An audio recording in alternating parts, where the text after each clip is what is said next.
She will come for the first time, come for the second time, tell her to go and report or negotiate.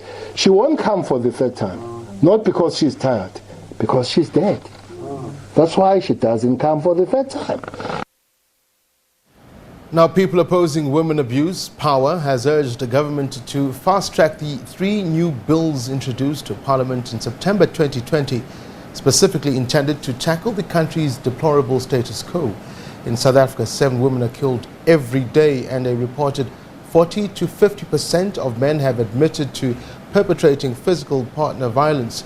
Now, to discuss this further, we are joined via Zoom by Mary Makgaba, POWA CEO. Mary, welcome to the SABC's SA Today. Thank you indeed for joining us.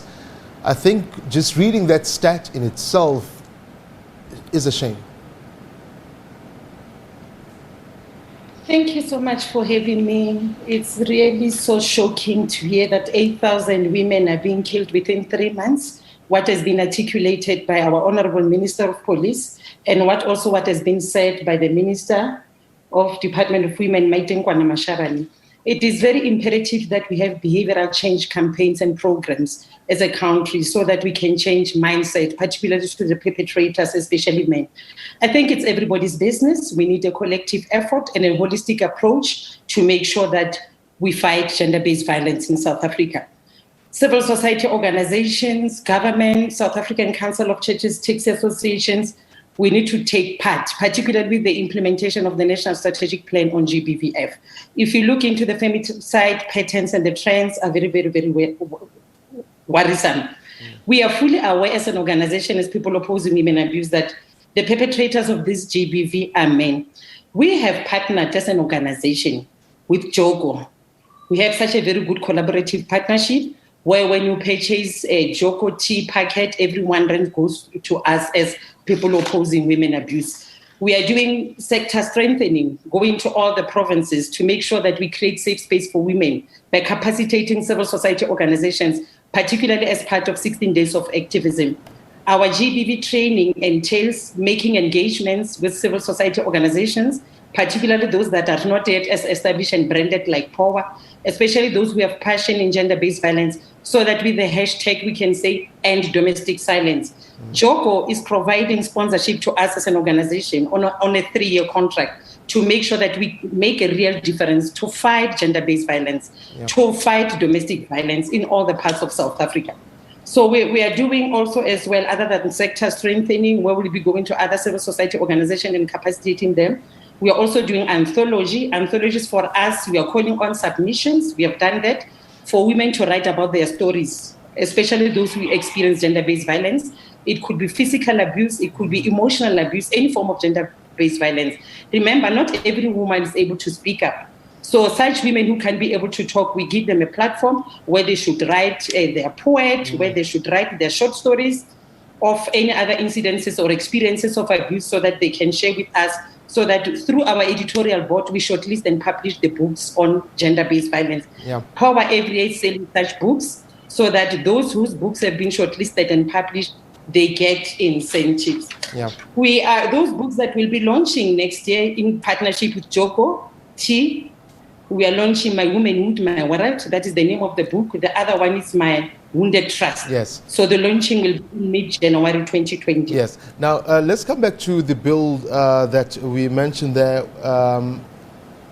You're going to push to get it fast-tracked and passed as soon as possible. When passed, what can we expect from that bill?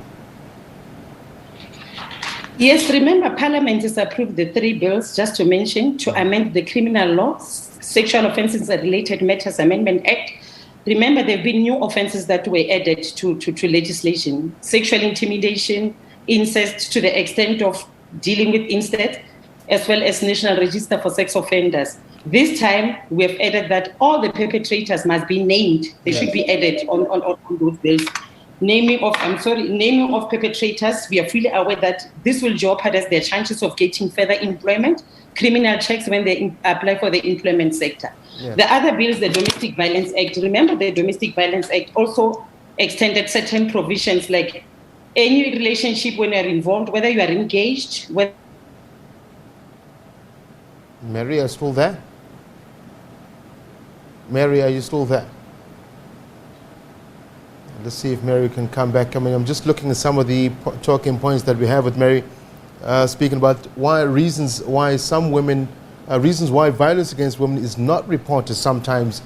Pointers such as, my family will resolve it, the police will not do anything about it, I solved it myself, and sometimes it's not serious enough. These are just some of the excuses, or maybe some of the reasons why people or some women don't go out and report those cases. Mary, I understand you're back with us.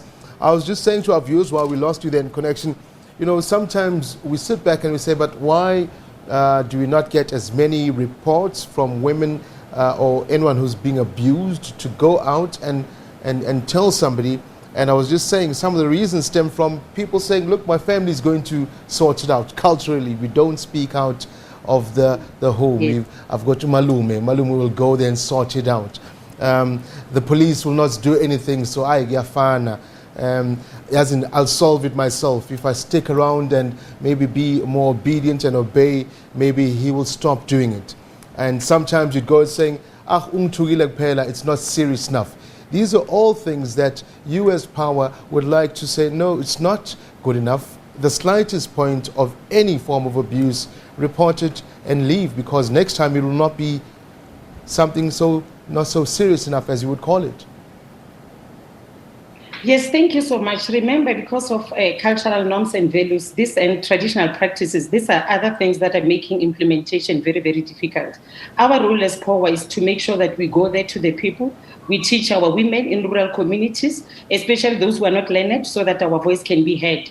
We are training them to understand their rights as victims, so that they can be able to know what happens when emotional abuse happens. You're quite right. It's not about physical abuse. It's not about economic abuse. All value chain of those types of abuse, they need to report. We are saying as POWA and Joko to say #end domestic silence. They must visit. We want a petition to be signed by the president as we are speaking, because GBV does not discriminate, and we believe that it's time for all South Africans to make sure that our voices in support of government, by making sure they sign the voice notes. Every South African must sign a voice note through visiting joko-addyourvoice.uwina.com. Yeah. We want to do #end domestic silence. Follow us on Joko, Instagram, Yes. Facebook, and Twitter. We are going to provide the petition and hand over the petition to the presidency regarding all these voice notes that will be collected in line with POWA and Joko partnership, so that we can end domestic silence. People should speak out, and people know their rights, and so that they can talk about gender-based violence. Mary, thank you very much indeed for speaking to us here on SA Today. And as you said, just ending that off, break the silence. There is no excuse for abuse. Thank you very much there, Mary from POWA, speaking to us.